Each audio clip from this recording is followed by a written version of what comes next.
Reka nanone mbahereze ikaze kandi mbifurize ibihe byiza mwe mukomeje kurikira A Voice of Time TV. Uyu munsi rero nagira ngo mbabwire ko ibintu bishyushye hano muri Kigali, si muri Kigali gusa ni mu Rwanda hose, ndetse byamaze no kurenga u Rwanda kuko kuri ubu ngubu isi yose hanze amaso igihugu cy'u Rwanda. Nukubera iki rero? Nukubera to the world iri kuba ni ibintu rero byatumye abantu benshi bakanguka se cyangwa bakaba tayari bari kubikurikirana gatanu ku kandi nkuko muri kubona rero ku ma video. Imyiteguro irarimbanyije ahangaha yari mu gitondo, nkuko mubibona mu gitondo imyiteguro yaririmbanyije cyane. Imihanda yari isuku ari nyinshi, moto z'abapolisi muri kuzibona uburyo ziri kugenda zinyuranyamo, bari kugenda bareba buri kimwe cyose ko nta kintu cyaza guhutaza cyangwa se gikumire aba bariza gusiganwa ku magare. Iri siganwa rero nagira ngo mbabwire ko ribaye ku nshuro ya mbere mu gihugu cyacu cy'u Rwanda, ndetse bikaba n'inshuro ya mbere muri Afrika yose. Igihugu cyacu cy'u Rwanda bwo bwa mbere cyakiriye iri siganwa. Ni ibintu bidasanzwe, ni ibintu byo kwishimirwa. Ibinyamakuru bikomeye cyane hari mu gihugu cya Leta Zunze Ubumwe za Amerika, byose bihanze amaso hano mu Rwanda, niho bari kureba byinshi cyane. Baraza guhagurukira hano kuri Convention Center, nkuko muri kubibona rero bamaze kuhategura buri kimwe cyose. Ku munsi w'ejo mbere yuko batangira nibwo barimo bishyushya banareba uburyo hameze, ndetse bimwe babatembere kuri Convention Center, dore ko benshi batari bahazi. Abazungu bamwe bahageze bagiye bareba byinshi byiza bitatse u Rwanda. Ni byiza cyane, ni ibintu by'agaciro kubona iri siganwa ryaje mu Rwanda. Ni ibintu bidasanzwe, ni ibintu byo kwishimira, ndetse tugomba kwishimira nk'abanyarwanda nyine muri rusange. Nkuko muhabona haratatse bidasanzwe. Ni mu rwego rero rwo kugira ngo Kigali yacu ikomeze ise neza, nubwo ihora imeze neza ariko ise neza kurenza uko byari bisanzwe.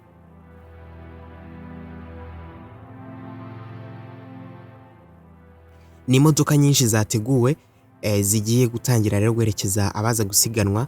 Ibi rero byonyine bifitwe n'ubushobozi bw'u Rwanda, dore ko barebye ko u Rwanda ari rwo rufite ibi byose nyine nkenerwa, nk'imodoka zihenze nk'izi ziba zihetse amagare. Se izi ni imodoka rwose utasanga ari handi hose uretse mu gihugu cyacu cy'u Rwanda, dore ko nyine ataba ari ubwa mbere zihageze, ziba zinahasanzwe bitewe n'uburyo basanzwe nyine bitabira cyangwa se dusanzwe dutegura n'irushanwa ryacu rya Tour du Rwanda. Ni irushanwa ryabaye mpuzamahanga muri 2009 murabyibuka, ndetse ryatangiye kuzamo abanyamahanga bagiye batandukanye. Ubundi ryahereye muri commune Mbere bundi ryatangiye mbere y'94, imbere yaho ryahereye muri commune, aho bakoreshaga ya magare manini bita matabaro.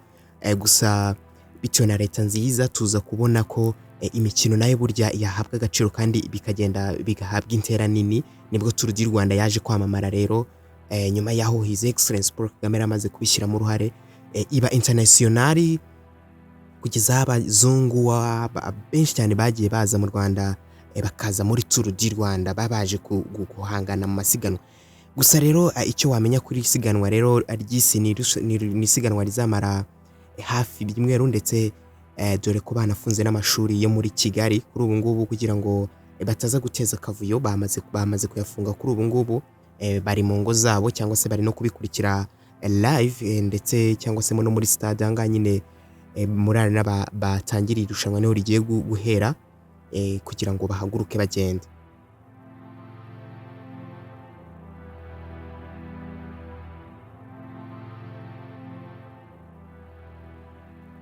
Harashize rero iminsi mike cyane bamwe mu byamamare mu masiganwa bakandagiye no mu Rwanda, aho batangiye rero bazenguruka uduce cyangwa se imihanda bazakoreramo nyine iri siganwa.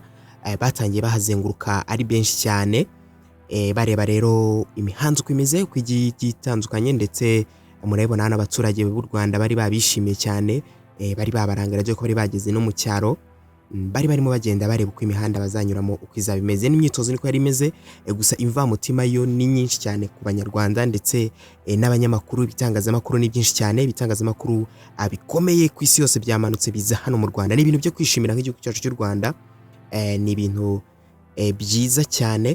Gusa ku mbuga nkoranyambaga ku munsi w'ejo nibwo hagiye hacaracara amakuru ati hari umunyamakuru mu Bubiligi banze ko akandagira mu ndege, akandagira ku butaka bw'u Rwanda, bitewe nuko we atari cyo cyari kimuzanye. Byaje kuvumburwa rero nka leta y'u Rwanda ikurikirana hafi abanyarwanda bayo yamenye ko uyu munyamakuru atabaje gusa kureba Tour du Rwanda, hari ibindi bimuzanye.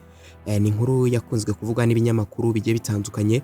Baramwangiye rero aguma hariya mu Bubiligi, dore ko yahise kanatangaza ati ngo u Rwanda ngo ruyobowe n'igitugu, ariko nyamara ntago ariko bimeze. Ni ko bari bamaze kumwangira, abona nta kindi afite cyo kuvuga uretse icyo ngicyo, ariko nyamara u Rwanda ni urugendwa, u Rwanda ni igihugu cyiza. Murabibona ko bari n'inshuro ya mbere bakiriye iri siganwa rya Tour du Rwanda. Rero ibiganiro byacu byo turakomeza tubagezeho akantu ku kandi, nta kantu kaza kubacika. Rero icyo ngusaba no gukanda subscribe hano kuri Voice of Time TV kugira ngo dukomeze tubane gatanu ku kandi. Amakuru yo ni menshi ajyanye n'iri siganwa, we ntuze gucikwa. Ibuka rero gukanda subscribe. Nje mwabanye nyita DJ Wakanda Famous.